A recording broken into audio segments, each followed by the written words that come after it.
Louis, Fat Lou LaRasso, 1926–1991, was a New Jersey mobster and the longtime official underboss of the DeCavalcante crime family. Appalachian meeting after being promoted to capo by former boss Filippo Phil Amari, LaRasso and reputed underboss Frank Maggiore attended the infamous 1957 Appalachian meeting, as the only ones representing the newly made New Jersey family. Amari himself did not attend, as he reportedly retired due to family rivalry later that year, and was replaced by Nicholas "Nick" Delmore. This saw to it that Maggiore was demoted to captain, as well as LaRasso was promoted underboss of the North Jersey Rackets. 1. Sam the plumber. After Delmore's health turned ill and later died in 1964, he appointed his nephew Simone, Sam the plumber, DeCavalcante to new boss of his family. DeCavalcante doubled the family's income and membership, and promoted back Maggiore as the family consigliere, as well as keeping LaRasso as the reputed underboss. After Sam DeCavalcante and LaRasso were sent to prison due to federal authorities monitoring conversations between DeCavalcante and LaRasso discussing illegal gambling operations worth more than $20 million a year, Giovanni "John the Eagle" Riggi, LaRasso's rival, stepped up as acting boss while DeCavalcante and LaRasso were in prison for 5 years. He was a prominent member of Building Laborers Union Local 394 of Elizabeth, New Jersey. A favorite for Carlo Gambino. But before turning to prison, the Brooklyn-based head of the Gambino crime family, Carlo Gambino, asked the DeCavalcante crime family for a favor. The favor was to kill Joseph "Joey Surprise" Viola, an associate in the garbage business deemed suddenly under libel. According to Jerry K. Pesci, underboss LaRasso lured Viola to a garage, where, according to whispered words picked up on the bug, Viola was strangled, wrapped in a burlap bag and buried. LaRasso later confirmed the hit to Gambino captain James "Jimmy" Brown Thaler.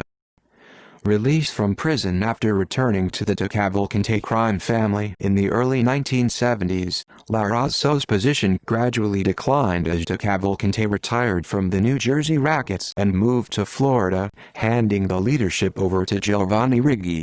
Riggi promoted Girolamo "Jimmy" Palermo as new acting underboss of the family in the late 1970s, leaving LaRasso's position becoming only official. Demoted by John Riggi during the 1980s, Riggi continued to run the large labor and construction racketeering operations in North Jersey with help from various capos Giacomo "Jake" Amari and Giuseppe Pino Schifaliti.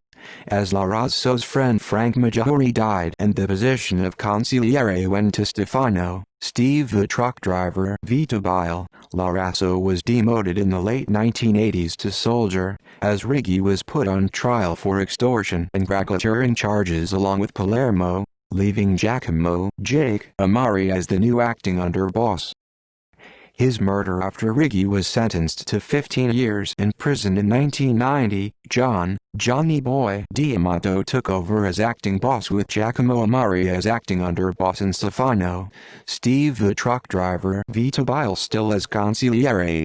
It was around this time that LaRasso, after a fallout with D'Amato, was reported missing in the summer of 1991 after he failed to show up for his 65th birthday. Reportedly, D'Amato feared LaRasso as a rival and thought he'd turn Captain Charles "Big Ears" Maggiore, son of Frank Maggiore, to follow him in an attempt to take over the DeCavalcante crime family. His body has never been found, however. His killer Vinny Ocean Palermo later turned state's evidence and confessed to the crime. Palermo also became the later acting boss and testified against dozens of New Jersey mobsters. The aftermath. In 2006, more than a decade later, administration member and consigliere Stefano Vitabile, as well as capos Giuseppe Pino Schifaliti and Phil Abramo, were tried and convicted of LaRasso's murder, as well as 2 others. In addition to extortion and racketeering charges, these high-ranking mobsters were sentenced to life imprisonment.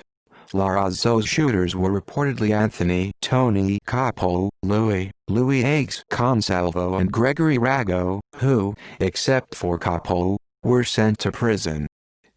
External links: https://web.archive.org/http://americanmafia.com/mob_hits/199_update.html http://www.nypost.com/7/1215200/news/columnists/meet_the_sopranos_4077009.htm